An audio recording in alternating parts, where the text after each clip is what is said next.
and about 20 minutes later, my husband came outside and there was an Oriole on the feeder. Nice. So that was nice. And I just came outside to watch them while we're on this, and I scared a rose-breasted grosbeak off my bird feeders. But I'm surprised because it's pouring down rain.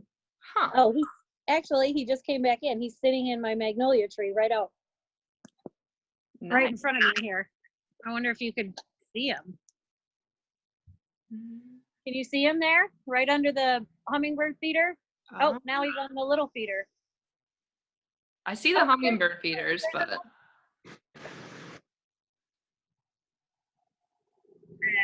Big truck coming. Oh, so I'm excited. Good. The rose-breasted grosbeak sit right in the front of the tree in front of me. Nice. At least you still get some good viewing while it's raining. Oh yeah. Everything's exciting to me in my yard right now because we've only lived here since middle of September last year. So everything is brand new to me this spring here. That's so awesome. It's yeah. Oh, and the barred owl is sitting outside in the rain too right now. One of them. I think it's the female because it's pretty big. Good morning. We've got a bluebird huddled under our hopper. He's been there for what, 15 minutes? He's just trying to get out of the rain. He won't eat. He's just sitting there. He doesn't know what to do with himself. Yeah, his tail's looking a little bit draggled. Sideways now. Yeah. Yeah, can you see the grosbeak right there under the hummingbird feeder? Oh, now he's behind it. No. Not really. Yeah, it's probably way too hard to see being that little. See the hummingbird feeders though. Yeah. Well, one's a hummingbird feeder, one's a feeder that I spray painted to match the color of our shutters of our house. I made a bird feeder out of, those Purine cookies, the tall skinny ones with the chocolate. But anyways, I made the tin can they come in. I put some holes in the side of the bottom of it and screwed a plate to the bottom of it and then spray painted everything. And I can hang it there and refill it because the top opens. Awesome. I wish you could see. John says he saw his first hummingbird yesterday evening. That's great. Seems like they're coming in. More and more people are spotting them. How far north? I haven't seen one yet. Yeah, John, where are you at that you're seeing them? He'll pop it up in the chat. Chesterton. Really? Wow. Well, so are we. I haven't seen one yet, and I'm in central Indiana. Darn. Yeah, I'm in West Lafayette. Today, maybe today when it's a rainy day. I don't know. I generally don't see them here in West Lafayette until about the first week of May. Yeah, I was thinking last year Maybe it was late April before one came by. Yeah, I'm hoping next week. His is still at the feeder this morning. Maybe he's got the special calls them in. They're just bypassing Central. Yeah. The barred owl is out sitting right there above my finger. Oh, you gotta see it. Tree branch. It's just a kind of a dark spot in there. Maybe it's there. It's hard to tell with the reverse camera. Well, I sure would love to see that one, Kristen, because there's a barred owl at the park here in Carmel, and I went to try to go see it on Monday, and apparently everyone else in the city was there at the same time. I don't know.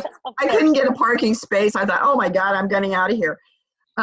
So I'm going to try again tomorrow. He's near the front of the park. It's just called Flowing Well. It's not a very big park, one of the city parks. He's just sitting up there. And all these people have been posting on our Hamilton County birding group, and I still can't find, well, maybe. I'll just have to try again tomorrow. I would love to see him, Kristen. Well, you're more than welcome anytime if you ever get up to Chesterton. I think they'll be here forever. Actually, that's her right there sitting. There's a dark spot right there above my finger. It's kind of cool to get to see that stuff every day. Oh, that's so nice. Okay, what is going on with my yard right now? A wood duck just flew in the tree. That's Two awesome. wood ducks. You gotta get a scope out there for all of us. Yeah. Put your phone up to it. I so we don't know can how see. to. I don't know how to use it to where if I could turn my camera around on my phone, if that would even work for this app. But Oh, wow. How Yeah. cool. just everything's exciting to me right now for birding because it's a brand new yard and I can't believe the diversity of birds that are here. So Cool. It's awesome. All right, well, welcome everyone. I think maybe some more people will trickle in. Like Mary and I were talking about, people maybe are starting to sleep in a little more. Quarantine's been going on for like a month, so you never know. Yeah, so this is our, I don't know, what is it, 5th session. So thanks for joining. And we've actually extended this into May. So you can continue joining us every Wednesday through May. No events are kind of going on. And I think we'll all still kind of be stuck. And maybe even after we'll try to do something, I don't know, we've thought about throwing around maybe like once or twice a month on a weekend after everyone gets back to work, because they're kind of fun just to connect with people around the state. So yeah, again, I think all of you know, this is sponsored by the Indiana Audubon Society. And if you didn't see, if you're a member, the Indiana Audubon Quarterly just came out. So that's kind of like our science-y quarterly publication, so make sure to check that out afterwards as well. So I do have a little bit of migration trivia since it seems like we're in full swing at this point. We'll just do, you don't have to type it, you can just say it out loud since we got fast typers in the group. They can wait till the ID, so generates more talking. So just give me a sec.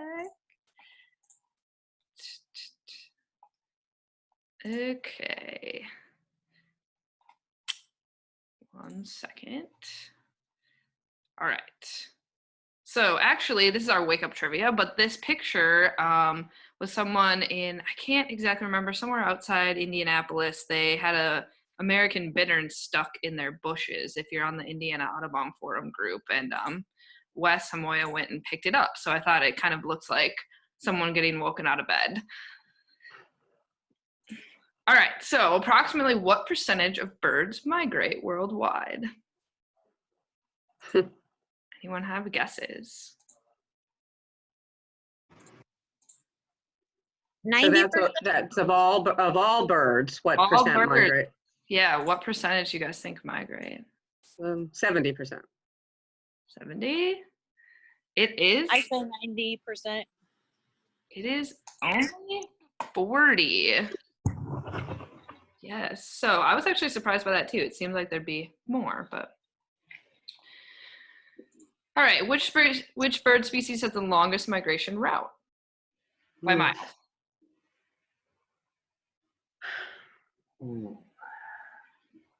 Any guesses? I think I've heard this, but I can't remember. It's not something I don't think that you'd even expect. It is. One of those shorebirds. Maybe like. Yeah. Yeah, one of those big shorebirds. It is the Arctic tern. They migrate approximately 49,700 miles from the Arctic to Antarctica. Wow. Quite a ways. Now, tagging on to that, which bird species has the longest recorded non-stop flight? Any guesses? I'll take the albatross here. Ooh, good guess. Yeah. Don't ask me which The species. albatross, but I have no idea which specific species. It actually is the bar-tailed godwit, approximately 7,000 miles over 8 days. Yeah, I was surprised by that too. I don't know if that's just like the longest recorded or what. Because it would have to be a tag bird to even know that, so. Right. So there could be other ones. I just pulled this from the Audubon, but recorded species. All right, which bird species flies the highest for migration? It's not a North American species, I'll give you that. It is the bar-headed geese. They fly over the Himalayas, so they're often recorded. They said that I can't exactly remember what species has been recorded higher. It ran into a jet plane, unfortunately, but it was just a single occurrence. So, Wow. okay, which country has the most endemic bird species? Costa Rica. Yes. Now, this could probably change as they find more species, so don't hold me to this forever. I found that Indonesia has the most, Oh, wow. at least endemic species. And I think the next question is which country has the most recorded bird species overall? Again, don't hold me to these answers if they change. I've just found the most current. Any guesses? Nothing, huh? I might guess I'm Costa being Rica for distracted. that one because so many people go birding there. That's true. I know. I was thinking Costa Rica too, but it's actually Colombia. Huh. Currently. All right. That's all I got for your wake up trivia this morning. So yeah, now we can kind of get into, we started talking a little bit. Kristen's got a bunch going on in her yard, but anything that people have seen lately or where you've been out birding? Well, I've had a brown thrasher in my backyard, which might not seem strange, but I just live in a suburban neighborhood and generally just get the average birds. But I've been seeing it every day for the last couple days. So it's kind of fun, you know, look out there and see something different than just finches and sparrows and whatnot. So I don't know if it's passing through, if it's going to nest around here, but kind of fun thing to see. I think I've ever seen a brown thrasher. Yesterday, we saw a Carolina wren and a white-collared sparrow in our yard, and we've never seen either of those before in our yard. So that was pretty cool. Yeah, it's always fun to see something that is not usual for your space. You know, Yeah. we don't get a lot here just because we're so close to other houses and in town, but kind of fun. I feel like there's a lot of birds right now, like in Northwest Indiana, migration, like you could see on the radars, the migration exploded last night, and it's raining so much here that I think everything's just stopped and down and feeding. So my yard alone, I haven't left it this morning. It is just new birds, crazy amounts of new birds. I mean, I could see in the one tree across the street, there was warblers up there, but I couldn't tell what they were from here because I'll get drenched. But there were warblers in the tops of the trees, and then, you know, having rose-breasted grosbeaks and orioles at my feeders this morning means that the birds have moved. And Yeah. I feel like since, you know, the warm air push yesterday with the south wind, and then there's north wind today holding them down in the rain. So it seems like the bird, just in the last couple of days, migration has picked up a ton.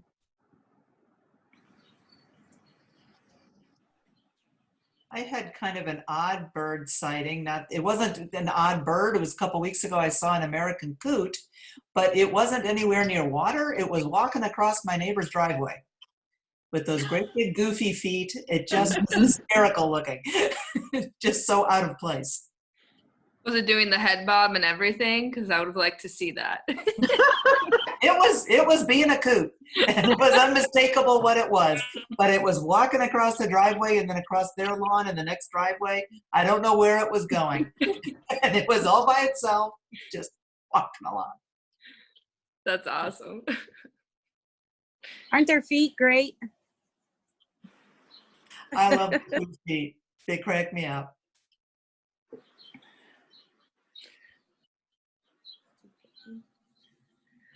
There was a great egret hanging around Celery Bog last week. I don't know if it's still there, but it hung around for quite a few of us to get some nice photos of it. So that was kind of fun. It was amazingly stayed pretty close to shore. Usually the cool birds you want to get a picture of are on the opposite side of where the park is. The other side is like the Purdue golf course or houses. And usually the cool things hang out way over there, but this one was very cooperative and stayed pretty close to shore. So that was kind of fun. Are you Northwest Indiana people? Are you getting Orioles? Because we've gotten some reports of Orioles coming through now here. I'm in Chesterton. That's where I had one Oriole this morning at the feeder. Okay. Oh, you did? Okay, good. Because I think they've just been spotted in central Indiana. I haven't seen one yet. I didn't get out yesterday like I wanted to. I was busy doing some gardening, but tomorrow I hope to. I did get up to Cicero and see the herons up there. They're nesting, just, you know, and the trees are starting to cover over, so it's hard, but they were in and out. There were a ton of them going in and out. I don't know if the babies are there. I usually try to go earlier than this, but they are beautiful creatures, and no one was at the Rookery Preserve. It was delightful. It was delightful. I had the place to myself. Then I go to the other park and it was packed. So, you know, had one good part of the day, and the other day was like terror on wheels. It's like 6 foot was not even discussed on that trail. Do you know much about the rookeries? We have the one here in West Lafayette that I've never seen one. Well, I've never seen one before at all, much less one here. But I've been curious. The first time I saw it, I saw like almost 24 birds. It was very active, and I've gone back, I don't know, probably at least 4 more times, and I only ever see 1 or 2 birds. Otherwise, the nest just, if there's somebody sitting in them, it's too far away, you can't tell. But have they laid eggs? Have they hatched? Yeah, do you know? I couldn't tell when I was up at the Rookery Preserve because the trees have filled in just enough. I could see them go back behind the trees, and that area where I go is actually owned by Hamilton County Parks and Recreation. So that is a protected area. They're there every year. There's more than one nest, and I have in the past seen the nests very well. Usually it's the first part of April. So my guess is the way they were coming back and forth, my guess is that there are babies in the nest. I just couldn't see any of the nests with just enough tree cover for me not to. But if you, Gail, if you ever get down that way, that is such a nice spot because it has a deck already built for you to get on and see, and you know it's protected because Hamilton County, it's in a, I think it's a trust. Brad would probably know this. It's owned by the Indiana, totally the land's owned by Indiana Trust, Land Trust, I think. Well, this one it's the first time that I think there's been one here at this location, and it's on private property. The closest you can get is a school, and that's still really far. But so far, there's no leaf cover yet. You can still see the nest. There's 20. It's hard to tell exactly because they're kind of stacked, but there's at least like 25 or 26 nests. But I've just been disappointed every time I've gone back since. There's just been a bird or two. And the last time there were birds hanging out all over the tree. There's 2 trees that have nests. There were birds hanging out everywhere. So I don't know if they're now all sitting down inside the nest and it's just too far to see. I don't know. I was just curious. I don't know that much about their timeline. They could be, yours could be that much, you know, they could be on the nest, and that could be one reason why you're not seeing as much activity. Mm-hmm. When I went up on Monday, I was up there around noon, and it was such a beautiful day. I mean, there were all sorts of birds out in the field that go right into that woods right there. And that's there. I don't know what that river is there. I don't know. I don't know. It's a small river, but the majority of the nests, unfortunately, are on the other side of the trees, and that's unless you can get there early in the month.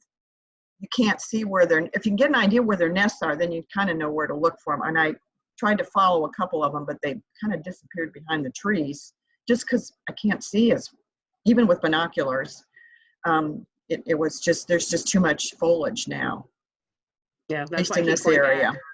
I keep going back to see the ones by us, knowing that as soon as the leaves pop open, that'll be the end of that because it's such a distance. Yeah, but earlier in the month, I think would have been better. I just didn't go out much, I didn't go much past my own parks. And, you know, Monday was my first kind of go out a little bit further. I feel a little more comfortable doing that, and we'll do that more. But normally I would have been up there by now, by the end of March or April to see them. So We're wondering if anybody has seen any activity at the Highland Rookery up here in Northwest Indiana, or the ones over by Purdue. But I don't know if the one that maybe I'm talking about is the one near Purdue. Oh, okay, okay. Yeah, it's, I don't know, a couple miles. Not Purdue Lafayette, Purdue Northwest in Oh, I'm sorry. Yes, I'm referring to Purdue in West yeah, Lafayette. there's a space center on campus at Purdue Northwest, and there's a rookery like right around in that area. Gotcha. And once in a while we see stuff. We haven't been over that way this year, but once in a while we see stuff kind of flipping up out of the trees. And this would be the time. Yeah, they'll cross the highway. They'll cross 8094. But we haven't seen anything recently or heard anything about it. So we don't know how active it is.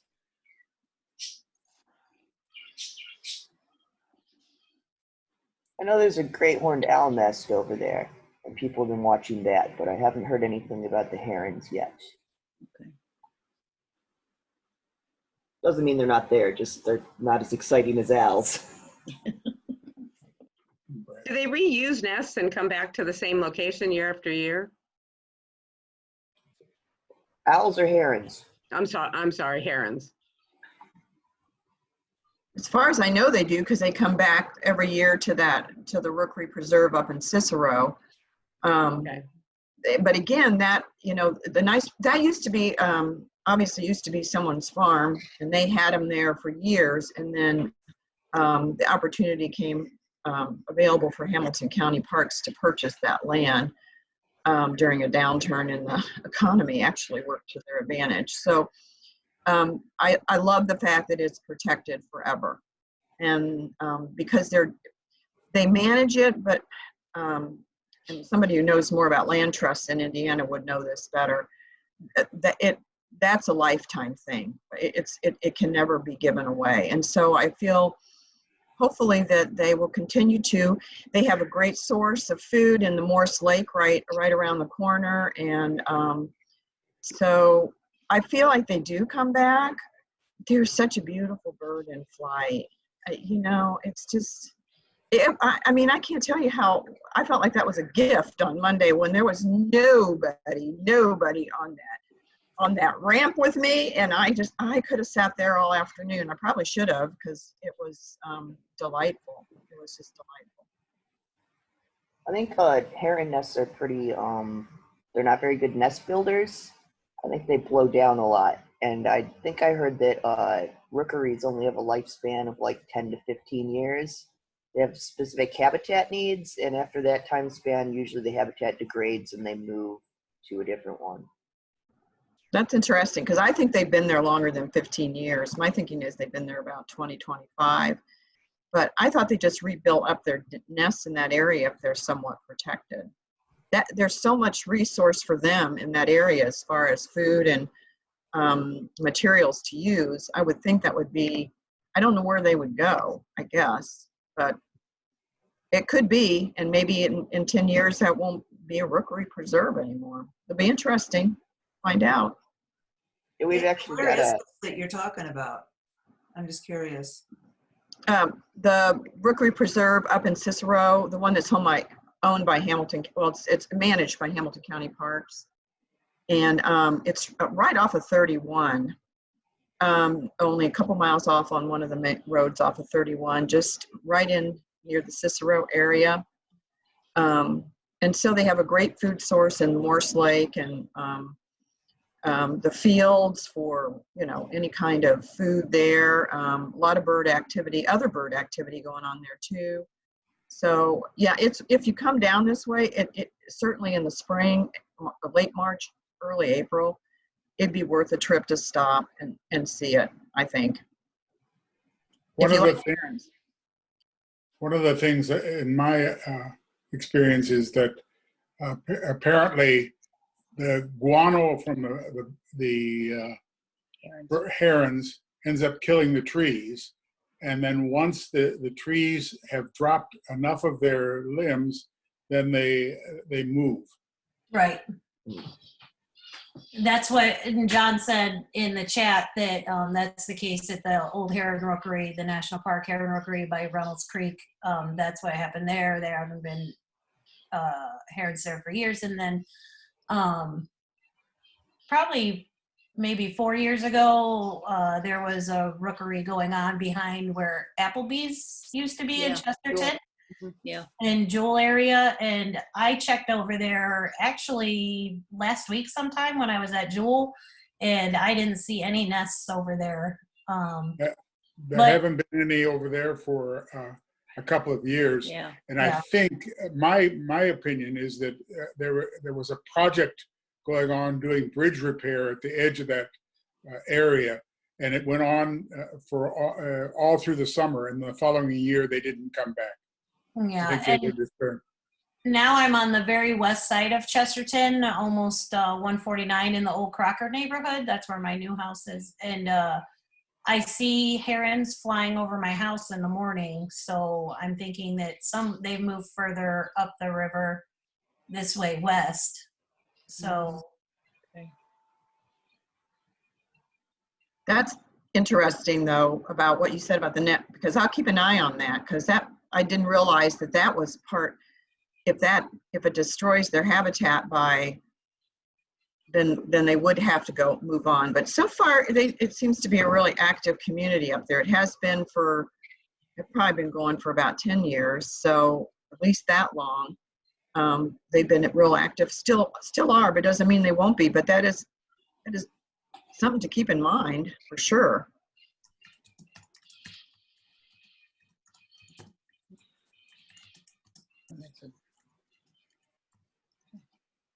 Brad, do you want to opine? You know, those rookeries, they come and go, and I'm going to tell you, I have not checked any of them this year, so I don't know what the status is on them. Most everything I'm hearing you guys say is correct regarding them, though. That they don't tend to last very long. They tend to move a lot, and then they'll reuse the nests that they have every year. I know the DNR does some studies where they do keep tabs on different rookeries, and some folks are going out and doing counts. If you're looking to see a rookery, of course, right now is your chance to do it right before all the leaves come out, because then they get really hard to see. But I actually haven't been out to check on any of the rookeries this year myself. Is there any way to predict where they might develop another rookery? I mean, we're looking for particular stands of particular trees or anything like that? None that I know of. You know, near water, but you know, could be along river areas or wetlands. But I've not seen like there's any kind of pattern you could predict where they might end up going if they're going to move. Because also I remember when they were in Chesterton down near the Applebee's, they would fly miles and miles, you know, to head out to find food. So they didn't necessarily need to be, you know, right by a particular area. So at 5 o'clock and you'd see them all kind of coming in from miles around back to the rookery. Cool.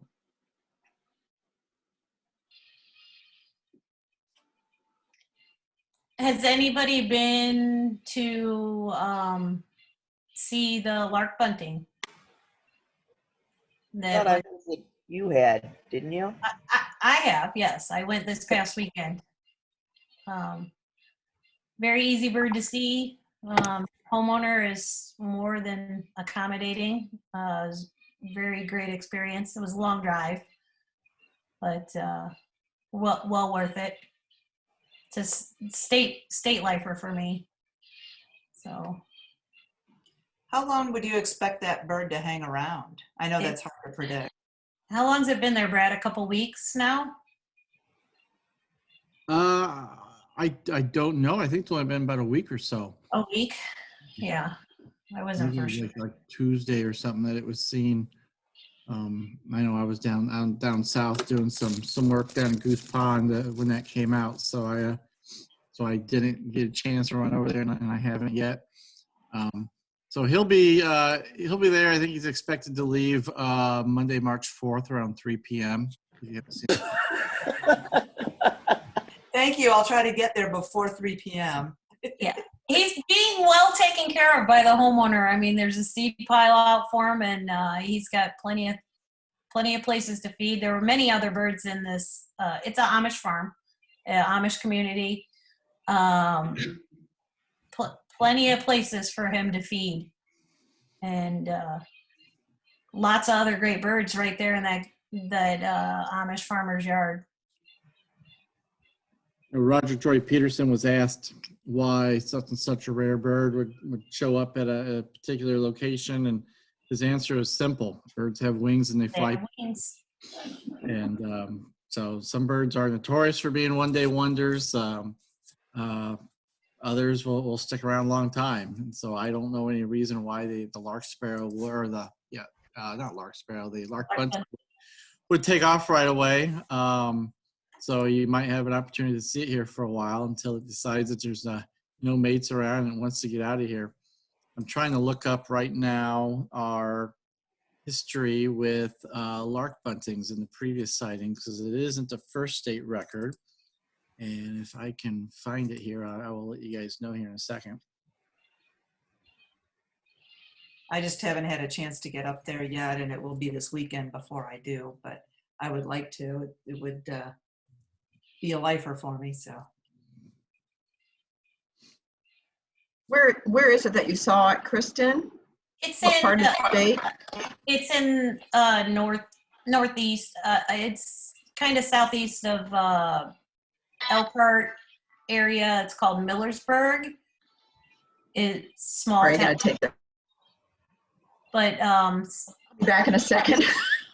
I think a little bit south of Millersburg. I mean, it's the town of Millersburg, but it's outside of town in a rural Amish farming community area. Did I hear there's an adorable baby donkey? There were, I took some back roads. When I came out of Millersburg going south to the farm, I took a couple back roads, not the way the map wanted me to go. So I wanted to see the area, and there were numerous horses and foals, and I saw a couple baby donkeys, and they were absolutely adorable. Not only go ahead, Brad. So we have, there were 5 records for lark bunting in the state before this current one. So the very first lark bunting that was ever seen was actually down in Indianapolis on April 30th, 1950. It fed on the ground and did some singing for a while. I think that was only seen for a day. The second bird was perched on a fence at the Michigan City Zoo in April 1956. And then Ken Brock discovered the third record, and that was along the western edge of the Prairie Chicken Refuge in Newton County. And that was on June 7th, 1978. It sang and displayed. It was seen well for 3 days, last seen on June 9th of 1978.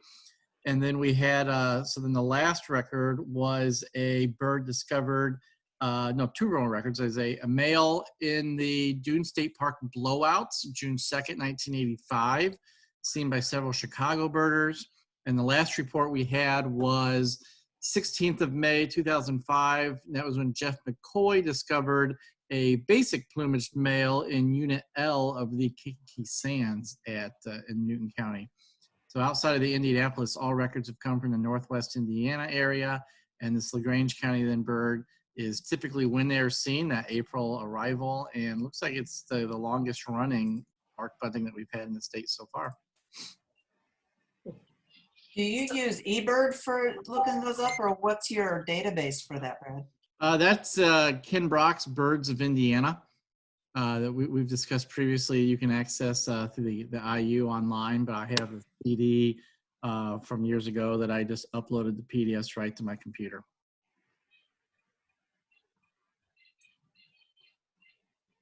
So along with that, with the lark bunting in that area, Millersburg, LaGrange, I don't know if some of you tuned in Saturday and watched Amy Kearns speak about shrikes, the loggerhead shrikes.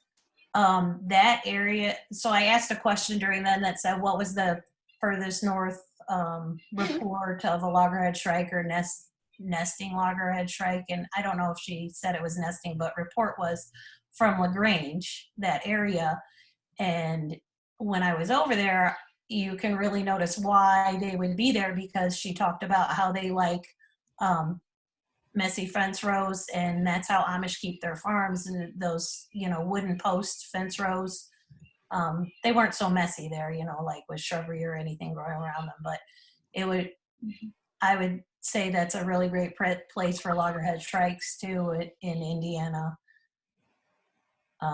Just from being out in that area to see. It was kind of cool that all that stuff kind of coincided together. The lark bunting being there, me wanting to go see it, and then having heard that talk on Saturday morning through IAS that Amy Kearns gave about the loggerhead shrikes and the kind of areas they like. So it was kind of cool to see that. Was the LaGrange bird, Brad, maybe you know, was that the one they found that had been banded in Ontario? I'm not aware if this bird is banded. But not the bunting, the shrike. Oh, you know, I don't know.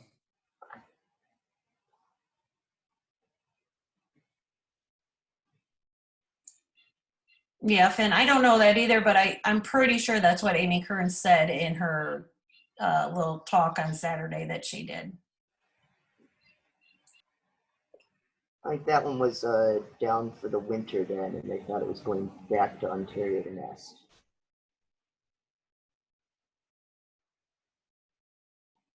Awesome. I thought it was interesting what she said about how they're paying farmers to plant cedars in their fields to make habitat for them. Brad, do we have an update on the ravens? Are they sticking? I don't think there's been another report in about a week or two. They certainly could be around in the area, just they're not being seen, or maybe they moved on. So I just need eyes out there looking. Is Kyle on the tower every day? There's a protocol for when the Dune State Park does their longshore count. Typically it's south winds is when they're supposed to be out there, but if they're not getting south winds, he does come up and do some brief morning surveys and sees what's moving. And obviously now we're getting into May, there's going to be birds moving literally every day. So yeah, I think he had a pretty good count just yesterday. Winds. So is when Brendan used to be on the tower, and you would too, I'm not sure who wrote those reports. It was, I can't remember what it was called, but you guys would do like a write-up and it'd be online somewhere. I can't even remember what it was. Does Kyle still do that? Yeah, the daily blogs. Yeah. What they're reporting at indianadunesbirding.wordpress.com. That's indianadunesbirding.wordpress.com.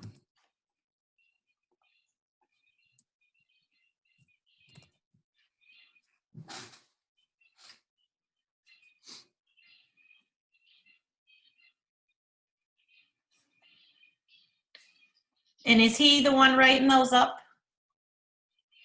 Then? Yeah, I haven't looked at one in a couple years. It's been a long time since I even thought about looking at all that stuff for birding. He updates it at least every couple days.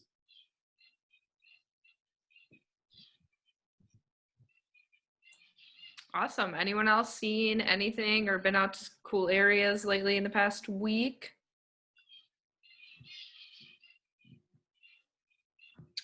Nothing, huh? All right. Well, go ahead. Well, I was going to say after I went and saw the lark bunting, I did meet up with, social distancing, a couple birders, female birders in my area that I do like to bird with, Annie Aguirre and Julie Bonema. And we did go to Wakarusa water treatment plant, and there was a rough count we had of about 285 Bonaparte gulls, which was really cool. There were some shorebirds there. I think we had 14 greater yellowlegs, 3 Dunlin, 3 lesser yellowlegs, and you know, all the usual stuff that's there, purple martins and tree swallows and all that. But it was very windy, very windy. So I kind of birded some areas on the way back. They're west of Potato Creek area. There's a place called Pierce Road that is used to be a good area for shorebirds, but it was flooded out really bad, and there's lots of grass there now.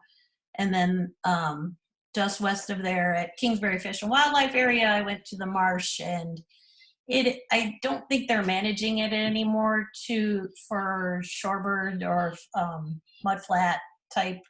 It's very, the water is very high. I think they're managing it more for waterfowl. So, and it was very windy and cold that day, so I didn't even want to really get out and look. I just kind of birded from the car and didn't see anything too unusual. I was really looking for shorebirds, but yeah, I kind of gave up after that because I was worn out. It was a long drive out to the lark bunting, and then a long day there. You know, we spent almost 2 hours at Wakarusa just counting birds and you know, observing what was going on there.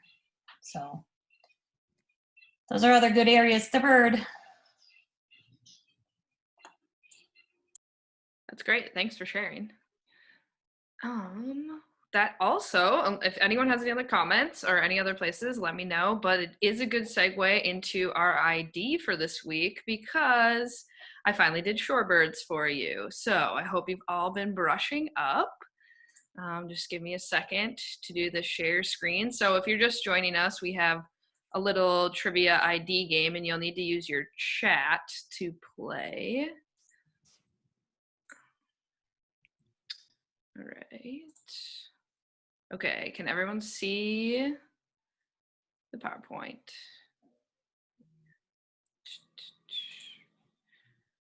All right, perfect, thank you. Saw a few head nods, that counts. Okay, so the first one, shorebirds. Sorry, Finn. There was, you know, the shorebirds are coming through a lot. You gotta practice. Okay, so some of them have bird songs and some of them are just picture ID. I believe the first one is a song, so give me a second. This is song number 1.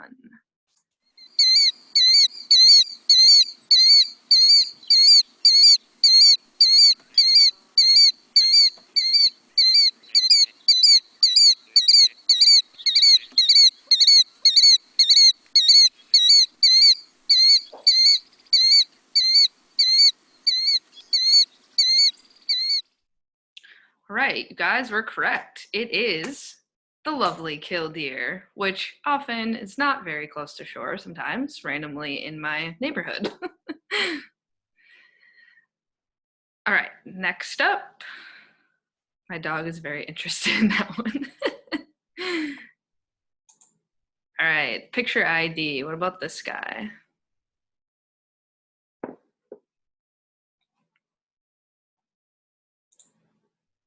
Any guesses? A shorebird. Yes, correct.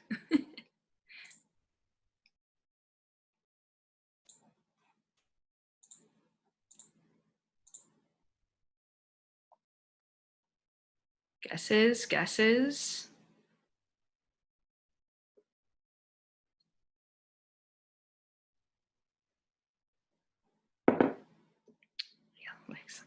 All right, any other guesses? Brad, what's your guess? I know you hold out to the end. It is the pectoral. Nice work. Sorry, guys. Oh, gosh. Okay, well, there's the white-faced ibis. Sorry about that. Got a little crazy with my mouse. Good work. So I threw this one on there because there's been a few sightings of it around, so that's pretty exciting. Sorry guys, I scrolled too fast. Oh, guess wrong, thanks. Anyway, they're beautiful, and I know there's been a few sightings of them, so. All right. Oh, West Lafayette, awesome. Okay, bird song number 2. Here we go.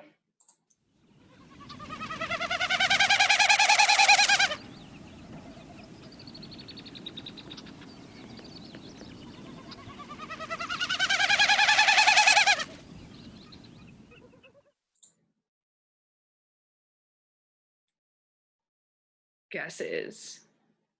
Anyone? I can play another one.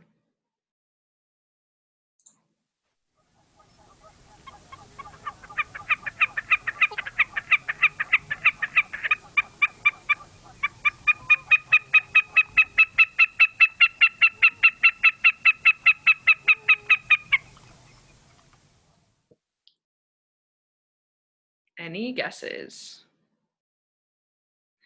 That one is the Wilson's snipe.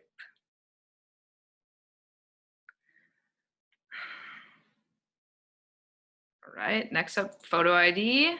This cute little guy.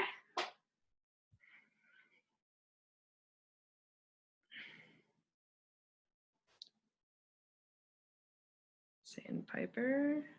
Peep. I like some of the guesses. Just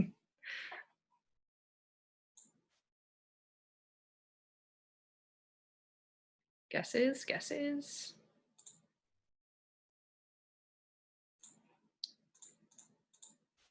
All right, this guy is the semi-palmated. Nice work, Kristen.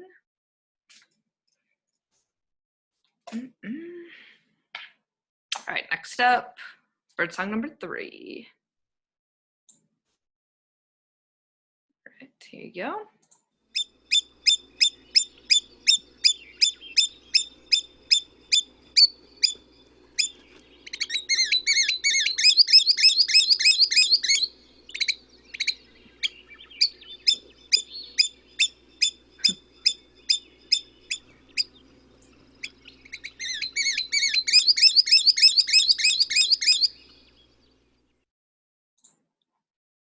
Any other guesses on that one? Oh, those are good guesses. It is the solitary sandpiper. Kristen, these really are your favorite, huh? Okay, next up, picture.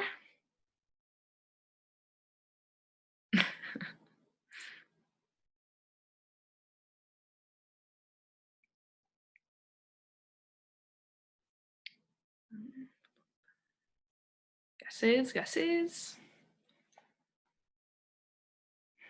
This guy is the Wilson's foul rope. Nice work.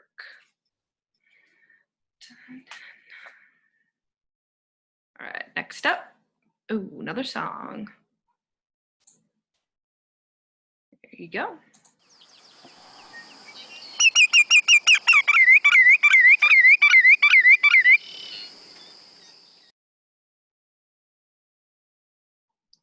Okay, that was a short one. Let me play another one for you.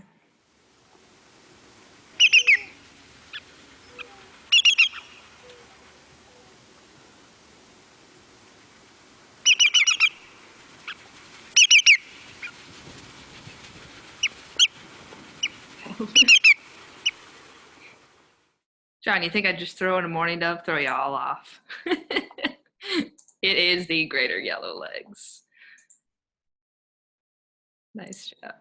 So if you ever get into shorebird calls, one way, because greater yellow legs and lesser yellow legs sound very similar, the way I remember them is greater yellow legs being greater, meaning more, usually starts with a 2-2-2 call, and lesser yellow legs being less goes 2-2.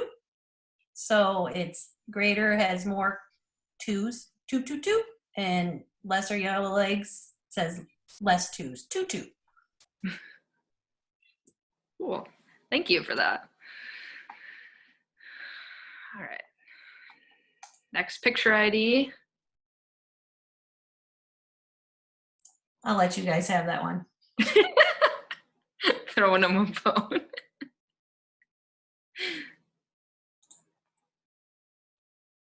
I tried to pick some common, some less common.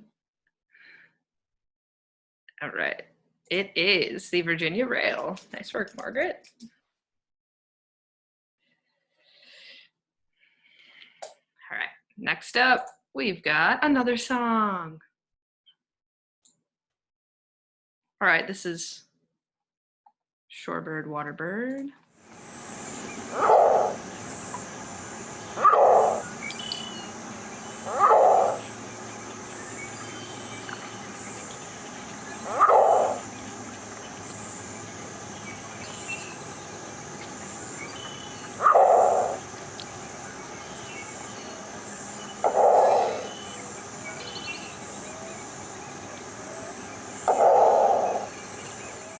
Okay, I'll play another one.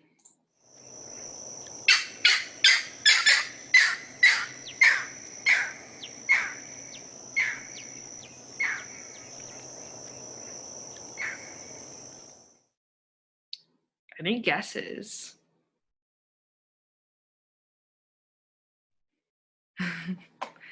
It is, you guys are on the right track. It's a green heron. Right state of mind. All right, next up, picture ID.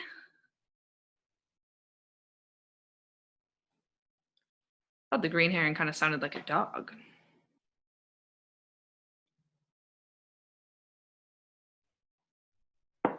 Fast typers. Super fast. This is the Dunlin. Nice work. All right.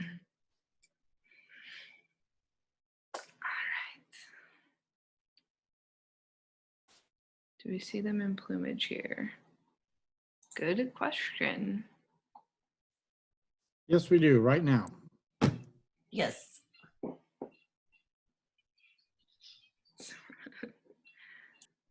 right, next guy, another song. Here you go.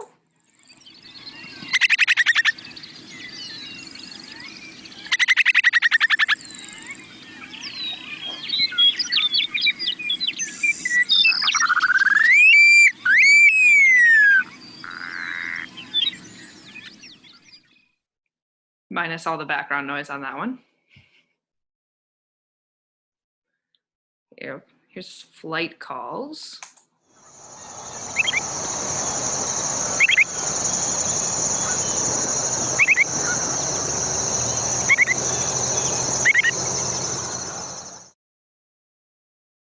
Any guesses? It is the upland sandpiper. Nice work. Red, your next live event next weekend is Birdsong Calls, isn't it? Or IDing them? It will be. Yeah, that'll be on Saturday, May 9th, I believe. We'll be looking at understanding bird sounds, classifying bird sounds, so that you can start to get a sense of if you hear a sound, how you describe it, how you categorize it, and then we'll look at some mnemonics and some of the confusing species that are coming in right now. Awesome. I was gonna say something about this bird, upland sandpiper. Brad taught me this. Way to remember this bird is it sounds like kind of a cartoon, like ray gun rocket ship type thing, because it's very puttery, but a funny puttery noise. Awesome. I'm gonna have to tune into the live event and then go through all of my presentations again. All right, what about this guy?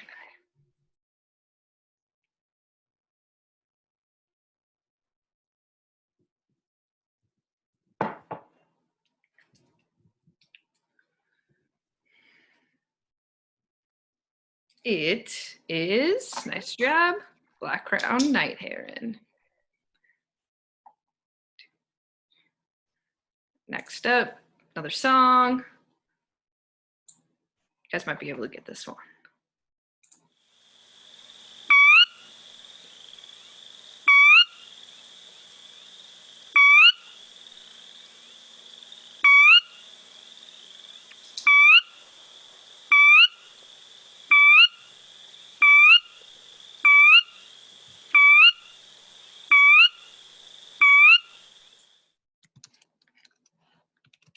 Any guesses? It is the Sora. Nice job. All right, picture ID next.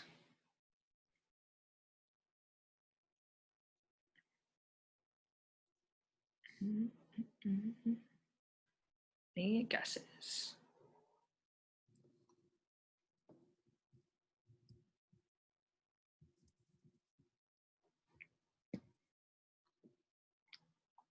Anyone else?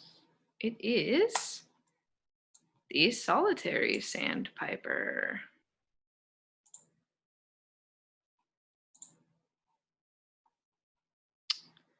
Right. These birds cheat. All right, bird song number 8. All right, this one's sort of a shorebird, sort of not in my mind.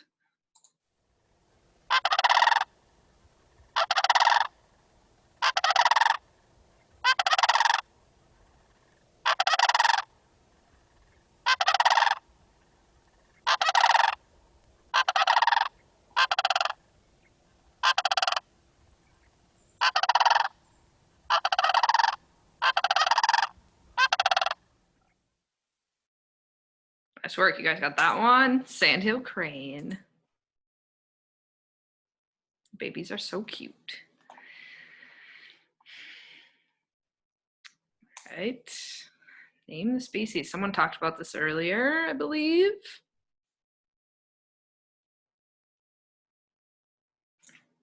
Yeah, you guys are quick on that one. It is the great egret.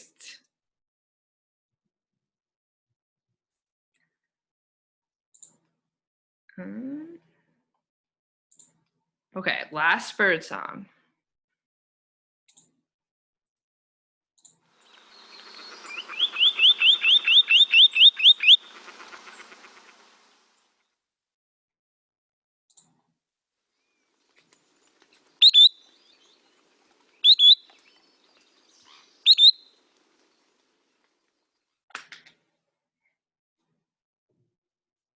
Play one more.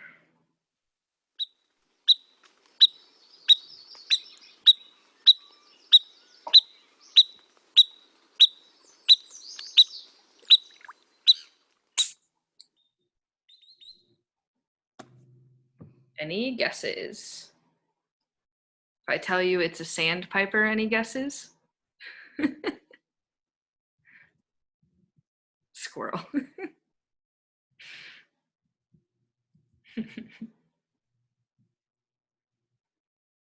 Spotted. Oh, I like the clue, Brad. It is the spotted sandpiper. Nice job.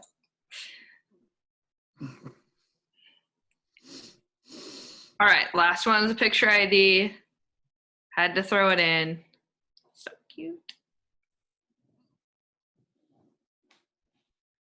Too famous not to put it in there. It is the piping plover. Nice job. Which I think is what this little guy from that Disney short is supposed to be, but you never know. Awesome. Well, thank you for doing our ID. And yeah, if you guys want to keep chatting or anything, otherwise that's all I have. Otherwise, you're free to stay on, and we'll do, this is going to continue through May. So every Wednesday at 10 a.m. Eastern, you can join back. And the link should work. The same link should work throughout the whole thing. So thank you for joining us this morning.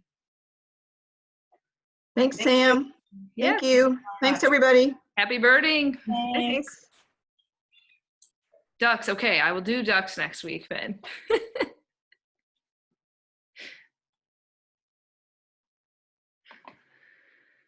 I just need to improve my typing skills. I mean, I didn't know a lot of those though, but.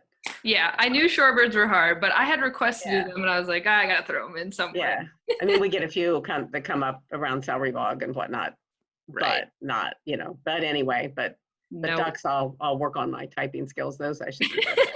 Gotta like practice. That's right. Yeah, typing the different ducks. Yeah. I find a free quiz stretch helps. You got to get your typing muscles warmed up. Yeah, or do some. Like start. Yeah. Thanks a lot. See you next week. Thanks. Have a good week. Thank you, Sam. Yeah, thanks, man. Thanks for joining.